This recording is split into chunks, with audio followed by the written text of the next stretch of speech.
Fratres et sorores quaes Deus diliat, hang charitatem sequimini et dona spiritus, prasertim donum profesiae ad spisti studete, qui lingua loquitur non hominibus, liquitur sed Deo, nemo enim liquam intelligit spiritu autem mysteria lacitur. Bingung kan? Apa Pastor Untung lagi berbahasa roh? Tidak, saudara. Apakah Pastor asal ngomong saja? Juga tidak. Apakah yang saya ucapkan bisa dimengerti dan membangun diri saya? Ya, tentu. Tapi apakah ini membangun jemaat? Kemungkinan besar tidak. Karena saudara tidak mengerti, bukan? Kecuali saya menerjemahkannya. Apakah kalau saya sampaikan terjemahan maka akan membangun jemaat? Ya, tentu. Nah, saudara, apakah Anda mau tahu terjemahan yang tadi saya ucapkan? Saudara yang dikasihi Tuhan, terjemahannya begini. Saudara-saudara yang dikasihi Tuhan, kejarlah kasih itu dan usahakanlah dirimu memperoleh karunia-karunia roh, terutama karunia untuk bernubuat. Siapa yang berkata-kata dengan bahasa roh tidak berkata-kata kepada manusia, tetapi kepada Allah. Sebab tidak ada seorang pun yang mengerti bahasanya. Oleh roh, ia mengucapkan hal-hal yang rahasia. Jadi itu tadi saya ucapkan dalam bahasa Latin, saudara-saudara. Saudara, ini hanya sekedar ilustrasi bahwa ketika Anda berkata-kata dengan bahasa yang tidak dimengerti oleh lawan bicara saudara, maka percakapan itu tidak berguna. Sekalipun saudara mengucapkan kata-kata yang indah dan penuh makna. Tapi kalau lawan bicara saudara tidak memahaminya, untuk apa? Tidak ada gunanya, bukan? Dan menarik, saudara, Paulus memulai pasal 14 ini dengan mengatakan, kejarlah kasih itu dan usahakanlah dirimu memperoleh karunia-karunia roh. Jadi pertama-tama kejarlah kasih itu. Kasih itu harus lebih dulu ada dan berkuasa atas diri kita. Kasih itu harus menjadi karakter utama diri kita. Kasih itu harus pertama-tama menjadi identitas diri kita sebagai orang percaya. Barulah setelah itu mengusahakan diri untuk memperoleh karunia roh.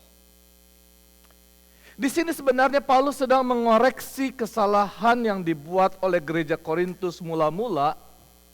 Mereka telah meninggikan orang-orang yang berbahasa roh dan bernubuat sebagai orang-orang penting di gereja. Rupanya mereka menciptakan budaya elitisme. Tetapi juga budaya kekristenan yang timpang, di mana fokusnya bukan pada Kristus. Saudara yang dikasihi Tuhan, 3 minggu yang lalu Pastor Mike Liga menyampaikan topik Love is the characteristic of someone who is mature in faith. Kasih adalah ciri orang dewasa dalam iman, yang didasarkan pada pembacaan Alkitab dari 1 Korintus 13 ayat 1 sampai 13. Tapi sayangnya saudara, ia tidak menjelaskan mengapa Paulus begitu menekankan pentingnya kasih di dalam konteks jemaat Kristus ini. Sebenarnya apa yang sedang terjadi sehingga kasih itu harus lebih dulu ada dan berkuasa di antara mereka sebagai umat Allah. Saudara, izinkan saya menggunakan kesempatan ini untuk memperjelas kembali bagian dari pasal 13 yang sebenarnya sudah dibahas 3 minggu lalu. Saudara, perhatikan di 1 Korintus 13 ayat 1 sampai 3. Saya akan bacakan lagi, saudara. Sekalipun aku dapat berkata-kata dengan semua bahasa manusia dan bahasa malaikat, tetapi jika aku tidak mempunyai kasih, aku sama dengan gong yang berkumandang dan canang yang gemerincing. Sekalipun aku mempunyai karunia untuk bernubuat dan aku mengetahui segala rahasia dan memiliki seluruh pengetahuan, dan sekalipun aku memiliki iman yang sempurna untuk memindahkan gunung, tetapi jika aku tidak mempunyai kasih, aku sama sekali tidak berguna. Dan sekalipun aku membagi-bagikan segala sesuatu yang ada padaku, bahkan menyerahkan tubuhku untuk dibakar, tetapi jika aku tidak mempunyai kasih, sedikit pun tidak ada faedahnya bagiku. Saudara yang dikasihi Tuhan, sebenarnya apa yang sedang terjadi di jemaat Korintus ini? Sampai Paulus harus menuliskan hal-hal demikian di dalam suratnya ini. Rupanya saudara, jemaat Korintus ini terancam perpecahan. Di dalam jemaat terdapat klik-klik, kelompok-kelompok jemaat yang saling mengunggulkan pemimpin mereka masing-masing. Dan kelompok-kelompok berusaha untuk mempengaruhi anggota-anggota jemaat untuk bergabung di dalam kelompoknya.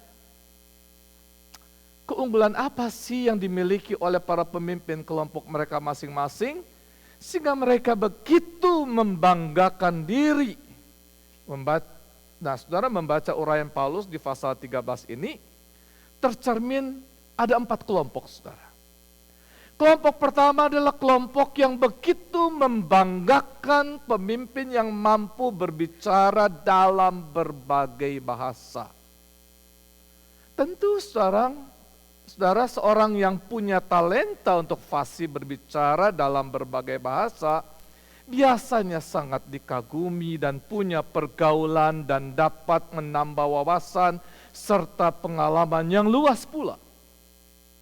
Apalagi kalau pemimpin ini juga bisa berbahasa roh atau berbahasa malaikat, orang-orang akan berdecak kagum. Lantas sedikit banyak pemimpin yang demikian juga akan mengajarkan kelompok pengagumnya untuk menguasai berbagai bahasa. Alhasil mereka menjadi eksklusif karena menyatukan diri pada minat dan kebanggaan diri yang sama, bukan? Dan celakanya kalau ternyata keunggulan ini dipakai untuk menyombongkan diri dan merendahkan orang lain yang tidak mampu berbicara dalam berbagai bahasa. Inilah yang Paulus kecam dalam suratnya, sekalipun aku dapat berkata-kata dengan semua bahasa manusia dan bahasa malaikat, tetapi jika aku tidak mempunyai kasih, aku sama dengan gong yang berkumandang dan canang yang ngeberincing. Wow, ini sindiran keras, saudara. Orang-orang yang demikian hanya setara dengan gong dan canang yang kalau dibunyikan bikin berisik dan bikin kepala pusing. Motivasinya hanya menyombongkan diri sambil merendahkan orang lain. Tidak ada kasih. Talenta yang begitu luar biasa, tapi kalau tidak disertai kasih tidak akan membangun jemaat. Memiliki kemampuan untuk fasih berbicara bahasa-bahasa lain tentu sangat penting, karena itu pun karunia Tuhan. Dan Tuhan menghendaki hal itu dipakai untuk membangun jemaat dan memperluas kerajaan Allah di muka bumi. Salah satu cara adalah mengabarkan Injil, menjadi misionari kepada bangsa-bangsa dengan berbagai bahasa. Kelompok kedua, saudara, adalah kelompok yang membanggakan pemimpin mereka yang memiliki pengetahuan yang luas. Mungkin karena pendidikan tinggi dan pengalaman yang luas sehingga ia mampu memprediksi hal-hal yang akan terjadi.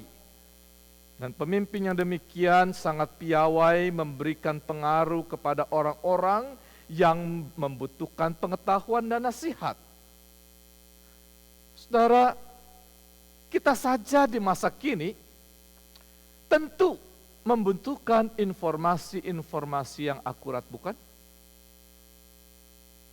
Kita membutuhkan orang-orang yang dapat mengkaji suatu persoalan dengan jitu melalui tinjauan berbagai sudut pandang, supaya suatu keputusan atau tindakan yang akan kita lakukan terjamin berhasil. Tapi di masa Paulus, saudara, orang-orang yang demikian seakan punya akses khusus kepada Tuhan, sehingga mampu menyatakan hal-hal tersembunyi lewat nubuatan. Tentu orang yang demikian akan digandrungi oleh para pengikut yang haus akan kebutuhan itu, bukan?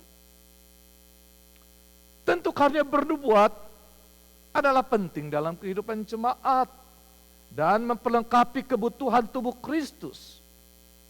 Apalagi mereka mendapatkan informasi penting, akses untuk mengerti kehendak Tuhan dan memahami apa yang akan terjadi, dapat dibagikan kepada semua anggota jemaat sehingga semua orang memperoleh manfaat dan berkat. Tapi alangkah celakanya kalau kemampuan bernubuat itu menjadi suatu milik eksklusif dan dirahasiakan hanya demi segelintir orang saja. Lantas kalau ada orang lain ingin memperoleh informasi eksklusif ini, harus masuk dalam kelompoknya lebih dulu. Karena itu Paulus menasihati mereka di ayat 2. Sekalipun aku mempunyai karunia untuk bernubuat dan aku mengetahui segala rahasia dan memiliki seluruh pengetahuan, tetapi jikalau aku tidak mempunyai kasih, aku sama sekali tidak berguna. Tentu saja, karena hal tersebut hanya menimbulkan perpecahan dalam jemaat dan menciptakan kesenjangan, bukan? Kelompok yang ketiga, saudara, adalah kelompok orang-orang yang mengutamakan kemampuan iman. Tapi sayangnya, saudara, iman mereka ini tidak terpusat kepada dan demi kemuliaan Yesus Kristus, melainkan menjadikan mereka tinggi hati. Betapa tidak? Rupanya pemimpin yang memiliki karunia iman ini mampu mengadakan tanda dan mujizat. Mungkin di jemaat Korintus ini adalah kelompok para pendoa yang memiliki karunia menyembuhkan. Tentu saja karunia ini sangat berguna dalam persekutuan orang-orang percaya dan memperlengkapi pembangunan tubuh Kristus. Di sini Paulus mengutip apa yang dikatakan Yesus bahwa kalau kita mempunyai iman sebesar biji sesawi saja, sudah dapat memindahkan gunung. Apalagi karunia memiliki iman yang sempurna. Maksudnya iman yang mampu melakukan mujizat apapun. Tetapi di sini Paulus sekali lagi menasihati mereka demikian. Dan sekalipun aku memiliki iman yang sempurna untuk memindahkan gunung, tetapi jika aku tidak mempunyai kasih, aku sama sekali tidak berguna. Jelas. Di sini Paulus menganggap bahwa betapapun iman itu sempurna, tapi tanpa didasarkan pada kasih, maka tidak berguna bagi pertumbuhan dan pembangunan jemaat. Dan kelompok yang keempat adalah kelompok orang-orang yang sukses secara materi sehingga mampu mendukung program-program jemaat secara finansial maupun pikiran dan tenaga. Bahkan secara ekstrim, kelompok ini dianggap bermurah hati untuk bisa membagi-bagikan miliknya kepada orang-orang lain, bahkan bisa berkorban diri demi memperjuangkan sesuatu yang diinginkannya. Ya tentu pemimpin berkarisma seperti ini akan banyak pengikutnya, bukan? Tapi kalau kemampuan ekonomi ini hanya demi kepentingan kekuasaan semata, dan dia membagi-bagikan segala sesuatu hanya suatu manipulasi demi mendapatkan dukungan, tentu akan merusak kehidupan jemaat Kristus. Karena itu Paulus mengatakan, dan sekalipun aku membagi-bagikan segala sesuatu yang ada padaku, bahkan menyerahkan tubuhku untuk dibakar, tetapi jika aku tidak mempunyai kasih, sedikit pun tidak ada faedahnya bagiku. Nah, saudara yang dikasihi Kristus, Paulus menilai jemaat Korintus itu belum dewasa.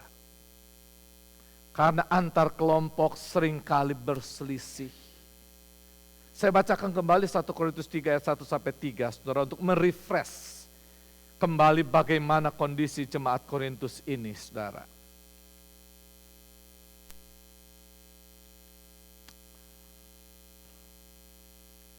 Dan aku, saudara-saudara, pada waktu itu tidak dapat berbicara dengan kamu seperti dengan manusia rohani, tetapi hanya dengan manusia duniawi yang belum dewasa dalam Kristus, as to babes in Christ.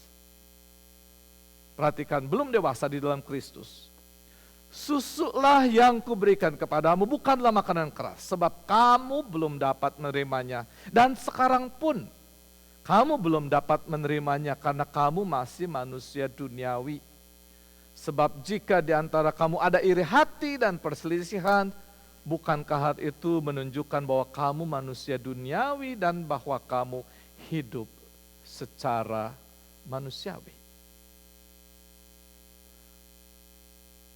Dan perhatikan, saudara, apa yang Paulus katakan, bahwa kasih itu merupakan salah satu karakter dari kedewasaan rohani. Paulus katakan di 1 Korintus 13 ayat 8-11, saudara, kasih tidak berkesudahan, nubuat akan berhenti, bahasa roh akan berhenti, pengetahuan akan lenyap, sebab pengetahuan kita tidak lengkap dan nubuat kita tidak sempurna. Tetapi jika yang sempurna tiba, maka yang tidak sempurna itu akan lenyap. Ketika aku kanak-kanak, aku berkata-kata seperti kanak-kanak. Aku merasa seperti kanak-kanak. Aku berpikir seperti kanak-kanak. Sekarang sesudah aku menjadi dewasa, aku meninggalkan sifat kanak-kanak itu. Nah, saudara, itulah latar belakang mengapa Paulus begitu menekankan tiap-tiap anggota jemaat mengejar kasih lebih dulu. Pursue love, bukan karunia. Karena kasih itu harus memberi warna dan menjadi landasan dalam mengaplikasikan karunia-karunia itu. Kasih itulah yang akan mendewasakan kehidupan rohani jemaat. Karena itu dapat dipahami mengapa Paulus mengatakan tinggal ketiga hal ini, yaitu iman, pengharapan, dan kasih, dan yang terbesar di antaranya adalah kasih. Karena kasih itulah yang menjadi kekuatan untuk bisa memberi arah dari setiap tindakan dan perkataan kita. Juga dapat dipahami mengapa yang pertama-tama harus muncul sebagai buah roh adalah kasih. Saudara yang dikasihi Tuhan, itulah juga yang perlu kita perhatikan sebagai jemaat FABC. Kejarlah kasih itu. Nah, saya bersyukur karena ada banyak karunia yang Tuhan anugerahkan kepada jemaat ini, walaupun jumlah kita sedikit, tidak apa-apa. Terus bertekun dan setia, hidup saling mengasihi supaya kita terus bertumbuh di dalam Tuhan dan dewasa rohani. Nah, saudara yang dikasihi Tuhan, di dalam pembacaan pasal 14 ini, secara spesifik Rasul Paulus membicarakan soal karunia berbahasa roh dan karunia bernubuat. Sekalipun ini terarah pada kelompok 1 dan kelompok 2 dengan keunggulan masing-masing pemimpin, tetapi Paulus tidak mengatakan yang satu lebih penting dari yang lain. Di pasal 14 ini patut dibaca sebagai suatu nasihat agar jemaat menata karunia-karunia yang ada, agar pemanfaatannya lebih maksimal dalam kehidupan jemaat. Dan penataan ini menyangkut dua hal. Yang pertama adalah berkenaan dengan penggunaannya di dalam pertemuan-pertemuan jemaat. Dan yang kedua adalah berkaitan dengan motivasinya. Baik, saudara yang dikasihi Tuhan, pertama mengenai penataan. Di pasal ini Paulus memperbandingkan antara bahasa roh dan nubuatan. Bahasa roh itu bukan bahasa manusia, melainkan orang berkata-kata dengan Allah. Melaluinya roh mengungkapkan hal-hal yang rahasia sehingga sifatnya personal. Karena itu Paulus menasihati jemaat agar mereka yang mau berbahasa roh hendaknya dilakukan di rumah saja, bukan dalam pertemuan jemaat. Kalaupun ternyata ada yang berbahasa roh di dalam pertemuan jemaat, maka harus ada orang yang menafsirkannya, supaya rahasia yang dinyatakan Allah itu dapat dimengerti oleh semua anggota jemaat. Dan di ayat 14 Paulus mengatakan, tetapi dalam pertemuan jemaat aku lebih suka mengucapkan 5 kata yang dapat dimengerti untuk mengajar orang lain juga daripada beribu-ribu kata dengan bahasa roh.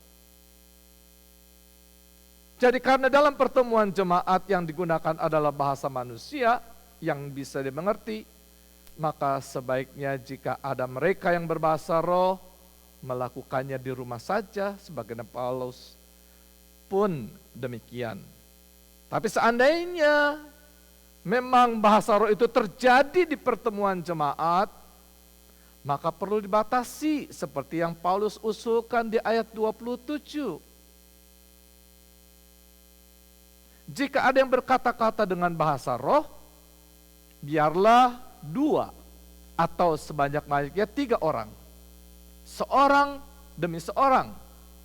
Dan harus ada seorang lain untuk menafsirkannya. Jadi sebaiknya seorang demi seorang bergantian supaya tidak menimbulkan kekacauan. Bareng semua bahasa roh, wah, bingung. Mau ngomong apa dan apa yang mau disampaikan. Dan pastikan ada orang yang menafsirkannya. Kalau tidak, percuma. Karena orang lain di jemaat tidak mengerti. Apalagi jika ada orang yang belum beriman hadir di sana. Maka bahasa roh perlu disampaikan penafsirannya agar dapat dimengerti dan membangun kehidupan jemaat. Jadi nasihat pertama ini berkenaan dengan pengaturan dalam pertemuan jemaat supaya tujuan untuk saling membangun tercapai. Nasihat yang kedua, saudara, berkenaan dengan motivasi. Karena memang tujuannya untuk membangun jemaat, maka hendaklah berbahasa roh itu disampaikan dengan tujuan yang murni. Yakni untuk menyampaikan rahasia Allah yang hendak dinyatakan kepada jemaat. Bukan demi kebanggaan diri.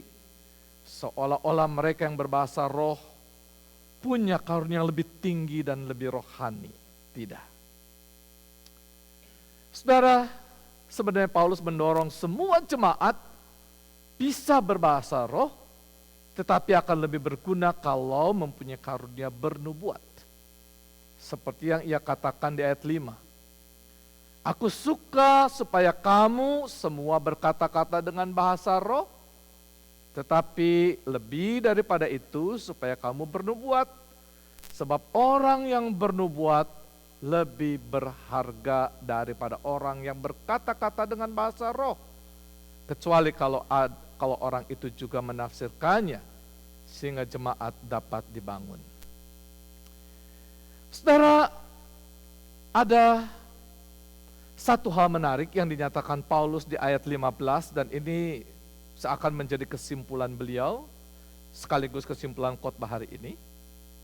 Dia katakan di ayat 15, jadi apakah yang harus kubuat? Aku akan berdoa dengan rohku, tetapi aku akan berdoa juga dengan akal budiku. Aku akan menyanyi dan memuji dengan rohku, tetapi aku akan menyanyi dan memuji juga dengan akal budiku. Saudara, ketika kita beribadah, maka harus ada keseimbangan antara roh dan akal budi. Baik itu di dalam kita memuji Tuhan maupun di dalam kita berdoa. Puji-pujian maupun doa bisa terjadi dalam bahasa roh. Tapi juga bisa dengan bahasa manusia yang bisa dimengerti akal budi.